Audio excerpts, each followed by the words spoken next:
So for number 3, it says, given the following matrices, A and B, find negative 2A plus B. So if the negative, it's just a different way of writing sort of what we did up above. So negative 2A would be negative 2 times matrix A. So we're actually going to distribute a negative 2 in there and get that. So if we do that, negative 2 times 1, we're just going to get the new one. Negative 2, negative 2 times 3, negative 6, negative 2 times negative 2, 4, negative 2 times 4, negative 8, 0, and 10. And it wants us to add it with B matrix. So we're not altering or changing that B matrix. We are just carrying it down, and then we are going to add them together to get the one single final matrix. So negative 2 plus 3, 1. Negative 6 plus 1, negative 5, 4 plus negative 5, negative 1, negative 8 plus 0, negative 8, 0 minus 7, negative 7, 10 plus 2, 12. So just a different way of writing it. Nothing too crazy there. Just wants us to multiply that scalar value of negative 2 to the first matrix before we add it with the second one. Okay, so what if we got a little more complicated equations than what we had on the first page, solving for the variable?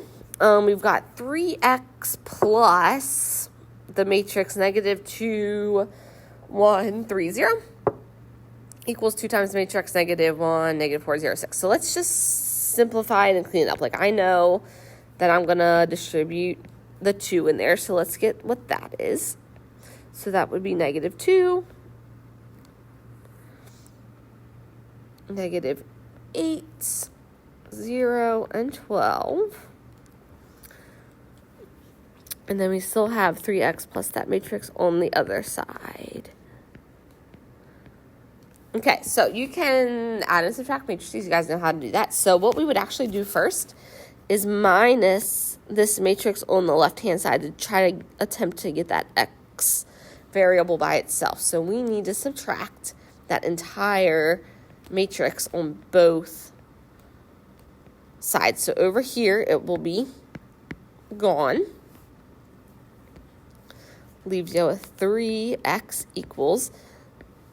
And then we need to do this on the right-hand side. So the top one minus the bottom one. So negative 2 minus negative 2 is 0. Negative 8 minus 1 makes more negatives. Negative 9. 0 minus 3, negative 3. And then 12 minus 0 gives you guys 12. So we've got 3x equals that matrix of 0, negative 9, negative 3, 12. So you can't technically divide matrices. So if you had 3x equaled 9, you guys would know to divide by 3.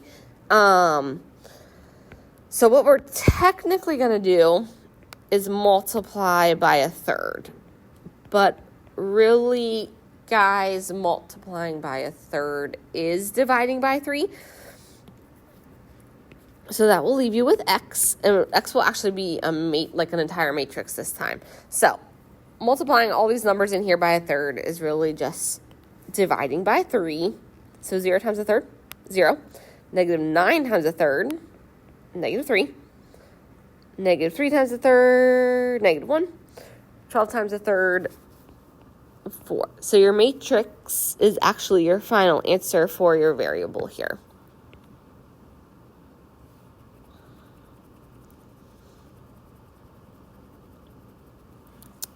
And we would know that, we haven't talked about it, but the capital letter makes you, or would be your sign that your answer is going to be an entire matrix and not just a value or a number. All right, I'm going to have you guys try letter B.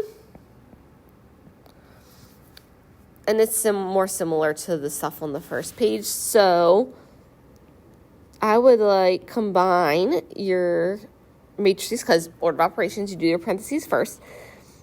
So as of right now, you still have the 2 outside there. But if you combine your matrices. 3x plus 4. If you can't physically add it, just leave it as 3x plus 4. -1 plus 1, 0. 8 plus -2, 6. And then 5 plus -y. If you can't physically do it, we'll just leave it as 5 minus y. So what you guys will have to do is distribute your 2 in there and then finish solving it for your x and y. So instead of trying it, I'll have you guys finish letter B. So distribute your 2 in there, get whatever that is on the left-hand side, and then you can set that equal to the matrix you have on the right there.